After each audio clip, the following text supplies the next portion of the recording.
வேட்டையன். ஒரு வரியில் சொல்றதாக இருந்தால் கூட இது ஒரு இன்வெஸ்டிகேஷன் ஸ்டோரி என்று சொல்ல முடியுமா என்று தெரியாது. இருந்தாலும் சொல்லலாம்.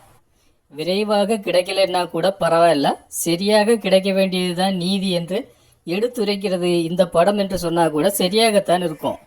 இதுவரைக்கும் பார்த்த ரஜினி படங்களை மனதில் வைத்து இந்த படத்தை பார்க்க உட்கார்ந்தா கொஞ்சம் ஏமாற்றமாகத்தான் இருக்கும்.